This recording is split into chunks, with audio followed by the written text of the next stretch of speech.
Hi, wanna add widgets to the lock screen on your iPhone 16? Then simply press and hold your lock screen until it will require your passcode.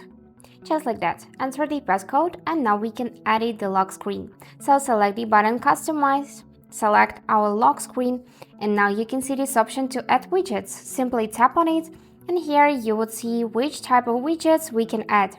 For example, if you go in the clock section, you'll be able to choose the size and the style for the clock. You can go in the batteries and add any of these widgets. Let's remove them for now. And also you can go in the fitness section and add your activity here. I want to select batteries and customize it like that. I think it's kinda cute. And now we can close this tab, and also on the bottom of the screen we can change these features.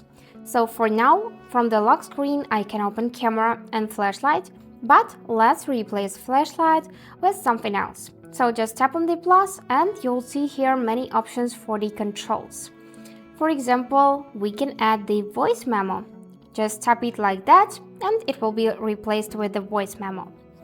Also here you can change the color of your lock screen, and if you're done changing your lock screen, you just need to select this button down.